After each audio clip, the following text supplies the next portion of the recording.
Yang kita modeling adalah kemampuan si pemilik perusahaan, kenapa dia terus melakukan inovasi.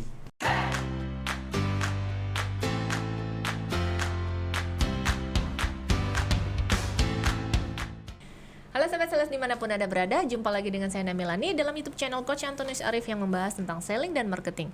Teman-teman, kali ini kita mau bahas satu topik menarik ya, mengenai bisnis yang bisa dimodeling. Apa bisa gitu ya. Nah, sebelum kita bincang-bincang lebih jauh, yuk kita simak yang ulat berikut ini ya. Sebelum Anda lanjut nonton video ini, silakan Anda subscribe, like, dan share kepada teman-teman Anda sehingga channel ini bisa bertumbuh. Halo teman-teman, dimanapun Anda berada, jumpa lagi dengan saya Namilani dan saat ini sudah ada bersama dengan saya Coach Antonius Arif. Halo Coach. Halo. Apa kabarnya Coach? Baik. Sehat ya Coach? Amin. Ya. Topi masih ya Coach? Pakai. Topi? Topi? Iya. Ya topi masih di sini. Masih di situ ya, Oke. Coach. Oke, Coach. Ini kita mau ngomong nih topik menarik, modeling. Modeling bisnis gini Coach ya. Nah, seperti yang kita tahu tuh kayak misalnya tuh KFC, cabangnya kan di mana-mana. Bisa nggak kita juga memodeling KFC? Kita jual ayam goreng yang gitu ya. Ayam tepung lah, bukan ayam goreng, ayam tepung. Ya, ayam goreng juga kan, tepung digorengin. Iya, tepung digoreng ya. Dan ini bisa buka cabang juga di mana-mana gitu kan Coach ya. Nah itu seperti itu kira-kira gimana tuh Coach? Oke, so ini mirip juga dengan kasus kayak contoh coffee shop ya. Coffee shop dulu yang pertama apa sih? Coffee shop yang pertama itu kan Starbucks ya. Kemudian kan jadi wabah tuh, jadi wabah Kopi makin kenangan, kopi janji jiwa. Mana duluan sih? Gitu ya? Janji jiwa dulu apa kopi kenangan dulu atau Coach. kulo dulu? Kenangan dulu, kulo Kulo ya. dulu. Kopi kulo, terus kalau nggak salah abis itu ada janji jiwa, terus kemudian ada kenangan, terus baru fore dan sebagainya kan gitu ya. Yang menarik Bu, nah ini yang menarik, kita bicara ya, yang menarik. Kopi kulo masih ada nggak sih? Masih, tapi nggak banyak ya. Nah, Iya. berarti yang menarik artinya bisnis kopi menjadi jenuh Bu. Menjadi jenuh. Jadi kalau mau memodeling sebuah bisnis, yang penting di modeling itu sebenarnya yang dimodeling bukan bisnisnya, tapi yang dimodeling adalah pola pikir orangnya yang bisa membuat bisnis bertumbuh. Kalau bisnis kuliner yang ditumbuhkan sebenarnya adalah pola pikir gimana caranya biar bisnis itu bisa berkembang lebih banyak. Kita bisa kan contoh nih. Saya kalau disuruh memodeling, siapa yang akan saya modeling? Yang saya akan modeling adalah kopi kenangan. Apa yang akan saya modeling? Isi kepalanya. Kenapa dia bisa membuat menjadi berhasil? Kenapa fore bisa jadi berhasil? Memang kelihatannya kalau contoh ya kopi kenangan dan fore kelihatannya ada kemiripan satu hal Bu. Isi kopinya sama, jenis kopinya sama. Kopi kenangan sekarang ada roti, betul ya kalau nggak salah ya. Terus kemudian kopi fore juga ada roti ya kalau nggak salah kayak gitu modelnya sekarang. Oh saya taunya dia kopi aja. Ada Bu, jadi ada kayak peanut butter sekarang ada, panini dia ada. Berarti sama kayak fore. Starbucks. Nah dia memang awalnya fore itu mau menjadi stylenya Starbucks tapi di versi yang murah. Gitu loh Bu, yang kondisi yang take away. Nah tapi yang menarik yang sama dari mereka berdua apa? Setahu saya dua-duanya pakai aplikasi. Yang setahu saya Kulo tidak melakukan. Dan satu lagi yang tadi saya bilang janji jiwa juga tidak melakukan Bu. Nah jadi artinya kelihatannya tidak ada loyalty programnya. Fore kenapa berhasil? Fore berhasil karena kalau nggak salah kan dia ada paket langganan tuh Bu. Dia bikin program paket langganan sehingga orang bisa menjadi tertarik untuk membeli, terus membeli, terus membeli, dan terus membeli. Kalau dulu kan waktu itu kan kalau nggak salah dulu kan yang suka beli adalah Iren ya, yang suka juga di sini. Iren itu dulu kan apa? Dia belinya langganan Bu, dia bayar 1 bulan, dia tinggal ngambil setiap sore tuh, ngambil kopinya. Nah itu yang dilakukan. Nah jadi maksudnya apakah itu ditiru nggak sama kopi kulo? Tidak. Ditiru nggak sama kopi janji jiwa? Enggak. Jadi sebenarnya yang harus dipikirkan adalah mereka menggunakan, kalau ibu tanya lagi, emang konsep langganan itu konsep apa sih? Konsep langganan itu kan bisa diterapkan di makanan juga Bu. Catering, catering apa? Langganan juga kan, subscriber selama 1 bulan, betul ya Bu? Iya. Nah tetapi langganan catering, kalau kita pakai metode scamper yang kita bahas sebelumnya, berarti apa? Dia melakukan modifikasi atau adapt dari si catering diterapkan di fore. Makanya kenapa fore jadi berhasil.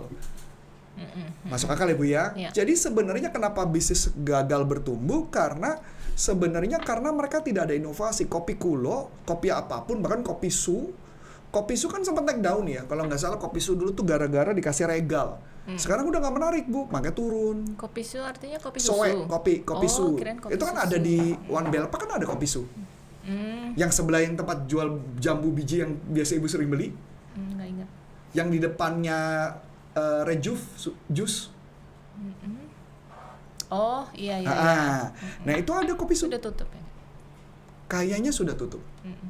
Nah berarti apa kesimpulannya Bu? Kesimpulannya bisnisnya jadi nggak bertumbuh. Nah itu maksud saya. Jadi kenapa bisnis tidak bertumbuh? Karena bisnis makanan atau bisnis apapun harus dilakukan konsep yang namanya ada modifikasinya, ada combine-nya, dikombinasikan. Ya kalau nggak dilakukan kombinasi gimana mau jualannya bisa laku Bu?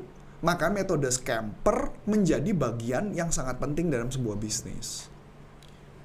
Nah coba kan contoh, KFC laku, McDonald jual burger.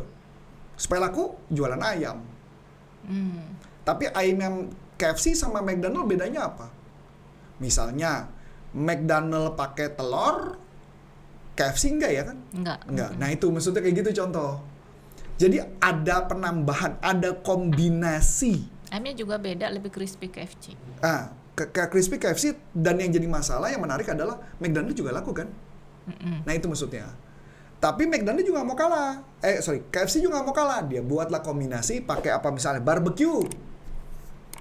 Berarti apa? Ayam bakar dikasih barbecue. Ini KFC dikasih barbecue. Kalau nggak sekarang kasih apa ya? Kayaknya ada bumbu rendang apa bumbu gele. Ada gitu Bu. Bahkan ya? pernah juga buat nasi uduk. Sinting ya Bu. Bikin nasi uduk. KFC nggak mau kalah. McDonald nggak mau kalah. Dia bikin apa Bu? Bubur ayam. Itu Coach Adi tuh yang sering makan tuh bubur ayamnya setiap pagi. Jadi maksud saya itulah yang disebut namanya modify dan kombinasi kalau kita bicara metode scamper. Scamper mesti nonton video sebelumnya ya karena biar lebih clear. Iya betul. Dan kayak gitu Bu. Berarti bisa di modeling ya Coach? Nah yang di modeling adalah pola pikirnya Bu. Yang scamper method itu Bu. Yang kita modeling adalah kemampuan si pemilik perusahaan. Kenapa dia terus melakukan inovasi? Inovasi ujung-ujungnya cuma scamper kok. Inovasi apapun itu tetap scamper. Pasti scamper, substitusi pasti, udah pasti. Ya enggak? Berarti maksudnya Combine, scamper ini di combine ini bukan berarti di identitas produk aslinya hilang. Ada. Tetap ada. Tetap masih ada. Si KFC tetap KFC. Iya, dia tetap si aja McDonald ayam tepung masih gitu ya. ayam tepung. Nah, kalau ditanya, kenapa McDonald bisa terkenal? Kenapa si Roy Kroc katanya bisnisnya kan sebenarnya bukan burger. Bisnisnya adalah dia sebenarnya real estate. Jawabannya sederhana, Roy Kroc penciptanya, bukan pencipta sih sebenarnya. Dia beli hak license dari salah satu dua bersaudara yang menciptakan McDonald. Dia cuman karena tertarik cara masaknya mereka cepat sekali Bu. Dan dia mikir bisnis segini nggak gitu untung. Gue dapat untung dari mana ya? Oh bisnis investasi aja properti. Dia bisnis properti Bu. Jadi setiap tempat propertinya McDonald itu ditempati oleh jadi mereka investasi bangunan. Ini contoh menarik.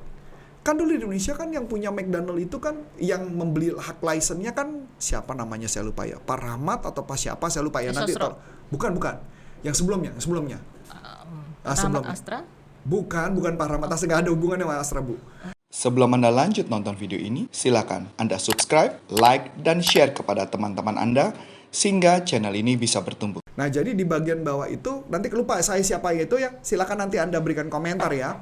Nah jadi yang dulu kalau nggak salah namanya Rahmat siapa, kemudian setelah itu dia berhasil jualan banyak. Tapi nggak tahu kenapa katanya license-nya tidak diperpanjang. Dan akhirnya dibeli oleh Teboto Sosro, grup Sosro Group. Jadinya Coca-Cola ganti Sosro. Iya, itu di luar itu ya Bu kita bicara ya. Tapi pertanyaan menarik. Si Pak Rahmat ini kemudian buka bisnis. Namanya kalau nggak salah apa Jack gitu waktu itu. Papa Jack. Papa Jack bukan Bu. Papa Jack itu restoran Malaysia. Hainam, beda Bu, jangan Malaysia. digabung-gabung. Makanan Malaysia ini nggak ada hubungan. Apa Jack gitu ya. Jadi namanya apa saya lupa, namanya Jack apa gitu. Nah yang menarik itu dia buka di tempat lokasi yang sama punya McDonald. Harusnya laku nggak Bu? Harusnya laku nggak? Laku dong. Iya. Kenapa?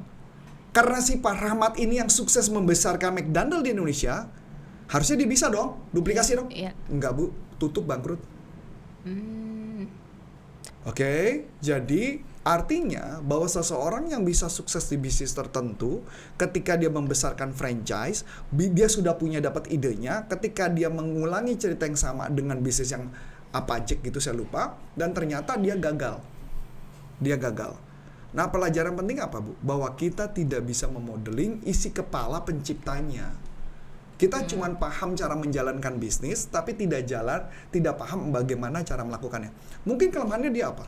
Kelemahan dia dari awal, dia tidak mempersiapkan bisnisnya. Saya kasih contoh, kayak KFC. KFC ketika dia berhasil, maka dia mulai mencoba untuk masakan makanan yang berbeda. Kemudian dia melakukan apa, Bu? Dia mulai ambil Taco Bell. Dia mulai mencoba bisnis yang lain. Kenapa? Si yang punyanya grupnya, dia Gelael, punya grupnya Gelael. Jadi artinya kalau dia tidak melakukan sesuatu, maka kalau Mama KFC suatu saat hak franchise-nya diambil gimana? Habis bisnisnya. Maka kenapa mereka harus punya bisnis-bisnis lain? Termasuk sekarang kalau nggak salah dia naruh saham, anaknya sih bukan dia. Dia menaruh saham, yang Gelael itu menaruh saham kepada Gading Martin untuk Kui Entertainment. Nah itu maksud saya Bu, jadi balik lagi. Jadi cara yang dia lakukannya adalah seperti itu. Jadi itu untuk memodeling. Jadi yang mau dimodeling sebenarnya apa? Yang kita modeling adalah isi kepala si penciptanya bisnis itu Bu. Yang dimodeling. Bisnisnya kita coba terapkan. Bisa. Misalkan contoh, saya punya konsep nih. Saya menciptakan bisnis pelatihan ini. Kita bisa jadi sukses. Pertanyaan, orang lain bisa modeling saya nggak? Bisa. Tapi kalau dia ngintip dari luar, dia coba duplikasi, apakah jadi? Nggak bakal. Nggak bakal. Karena mereka nggak tahu, yang mereka cuma melihat hanya bisnisnya, yang mereka tidak melihat adalah proses pola pikirnya dia. Makanya menarik gini Bu, seorang yang punya ide bisnis, dia kepalanya akan bergerak jauh lebih cepat dibandingkan peniru. Betul dong? Peniru kerjaan cuma ngapain? Dia cuma niru doang kan? Dia tiru aja terus. Mau sampai kapan niru? Karena kata kuncinya adalah di si pencipta di awalnya. Makanya kalau mau modeling dengan teknik NLP tentunya, modeling itu harus belajar sama si penciptanya. Apa sih isi kepalanya? Kenapa dia berpikir itu? Gimana caranya melakukan? Berarti kalau seseorang mau punya bisnis seperti KFC gitu ya, ayam goreng, dia punya bisnis di mana-mana, dia modeling hanya berdasarkan dia melihat si bisnisnya KFC bisnis bertumbuh. KFC seperti ini, terus dia bikin, terus dia buka cabang di mana, belum tentu sama. Coba ya. sebutin satu merek Bu, yang berhasil gede restoran makanan. Enggak Cuman ada sih. CFC, iya. California. Tapi itu pun juga tidak sebesar KFC kan? Iya. Dia di bawah kan? CFC buatan siapa? Lokal. Tapi pertanyaannya, apakah sukses? Tidak. Malah udah hilang kayaknya. Jadi balik lagi konsepnya. Jadi kalau kita lihat bahwa sebuah bisnis berhasil, yang dimodeling adalah si pemilik ya, pola pikirnya. Orang bisa niru, bisa niat, bisa tiru, bisa. Bahkan kayak contoh, siapa yang menirunya dia? Banyak kan Bu? Ada Sabana, ada ya apalagi merek-merek. Sabana awal-awal kalau Riches saya nggak tahu mereknya mana. Riches kayak merek luar sih, bukan merek lokal. Jadi maksud saya orang yang niru nggak akan pernah dapat berhasil sih. Riches awalnya keju Pak. Iya. Fore kenapa berhasil? Fore itu bener-bener saingan 100% blek sama si Starbucks, cuman bedanya di level yang di bawahnya aja, makanya harganya murah, mau rasa kopi enaknya sama, lu dapet. Cuma itu. Kopi kenangan kenapa rame? Karena dia ada tempatnya ada space duduk, juga konsepnya pakai aplikasi, mungkin itu yang menarik. Tapi saya kopi juga agak beda. Kopinya saya minum sih agak beda, memang agak strong. Kalau Kulo memang kopinya agak, menurut saya bukan kopi sih itu. Nggak, kopi tapi menurut saya kurang enak. Itu balik lagi. Jadi maksud saya balik lagi ujung-ujungnya harga tidak melulu menjadi isu kan. Ujung-ujung kopi kenangan yang harganya lebih tinggi tetap laku. Berarti kalau misalnya Kopi fore harganya lebih tinggi tetap laku. Kulo yang murah lama-lama berkurang. Iya, iya. Maka sekarang Kulo bikin bisnis makanan Korea, Oppa Galbi. Oh iya. Kalau nggak salah namanya Oppa Dia Galbi. malah digandengkan sih. Kalau dalam satu tempat itu dia di bawahnya kopi kulonya, di atasnya Oppa Galbinya. Jadi kalau orang iya. habis makan turun minum kopi. Ya kita nggak tahu juga kan, udah lama ke sana kan. Iya. Kita nggak tahu apakah Oppa Galbi masih ada apa nggak, kita nggak tahu kan. Nah itu maksudnya Bu. Jadi balik lagi kalau kita mau meniru sebuah bisnis, yang ditiru bukan itunya, yang ditiru adalah isi si pencipta kepalanya apa. Kalau orang cuma ngeliatin, kayaknya Coach Arif gampang nih bikin tempat pelatihan, caranya gini. Apakah mereka bisa? Belum tentu. Yang harus dipelajari adalah isi si penciptanya, isi kepalanya. Kebanyakan kita cuma meniru adalah kayak baju nih, gue mau niru nih, gue cuma tiru bajunya. Pertanyaannya menarik, si penciptanya udah mikirin lagi yang lain. Sama aja kayak baju. Dia baru mau tiru udah. Iya kayak apa? Merek apa? Zara. Iya. Ibu tau nggak cerita Bu Zara? Zara itu menarik loh Bu. Dia itu 1 minggu kalau nggak salah, dia harus sudah mengeluarkan 2 desain baru Bu. Zara. Jadi Zara 2 minggu sekali dia harus sudah menciptakan desain baru. Setiap minggu. Dan gilanya Bu, desain harus sudah keluar, langsung masuk ke kapal, langsung jalan. Nyampe. Berarti kompetitor bisa niru nggak? Lama-lama nggak bisa Bu, nyara juga kompetitor. Karena inovasinya cepet banget Bu. Nah itulah bisnis, makanya kenapa Zara itu kan penciptanya termasuk 5 orang terkaya di dunia Bu. Itu tadi balik lagi. Kalau ditanya apa yang membuat dia berhasil? Isi kepalanya dia Bu. Bukan niru. Gue mau ngikutin Zara, gue tiru bajunya dia, gue bikin di konveksi, gue bikin yang murah terus gue bikin. Alah, lupain deh. Gak bakal berhasil. Menarik ya? Ya. Sama aja kayak bikin catering. Sama aja bikin makanan macam-macam. Gak akan menarik kalau kita tidak ada pembeda. Berarti balik ke keunggulan produk. Keunggulan produk, uniknya apa? Oke, keunggulan produk, kemudian inovasi kita, kreativitas dari si penciptanya ya. Penciptanya. Scamper ujung-ujungnya. Iya, ujung-ujungnya juga scamper. Ya. Dan scamper itu juga dari produknya juga, keunggulan produknya juga. Bisa juga servisnya di scamperin, bisa semua.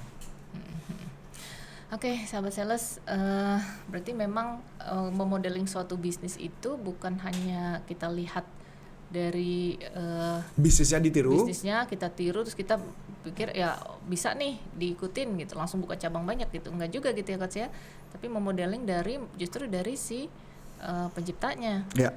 Nah, daripada kita repot-repot ya, kita kan penciptanya belum tentu pada saat kita modeling sudah persis sama seperti dia, karena dia pasti akan mungkin 3-4 langkah 5 langkah lebih cepat lagi dari kita gitu kan. Exactly. Nah, lebih baik berarti kita berinovasi sendiri, kreativitas dengan kemampuan yang kita miliki saat ini gitu ya, menciptakan satu produk keunggulan yang dimana bisa banyak orang yang pakai gitu ya Coach ya. Nah, buat sahabat sales yang pengen upgrade tentang skill sellingnya sendiri, itu di mana ya Coach ya? Bisa join di salesuniversity.id. Di sana ketika Anda join di salesuniversity.id, nanti Anda akan belajar banyak sekali ilmu-ilmu tentang selling, dan Anda bisa ikut pelatihannya ya. Dan Anda kalau mau tahu alamatnya dan jadwal pelatihan, Anda masuk di caption. Di caption di bawah ada link yang Anda tinggal klik, nanti di situ ada informasi dan Anda tahu bisa kontak siapa. So akhir kata, saya Coach Antoni Sarif dan saya Melanie. mengucapkan terima kasih, sukses buat Anda dan sampai jumpa, salam performance. Bye bye. Bye bye.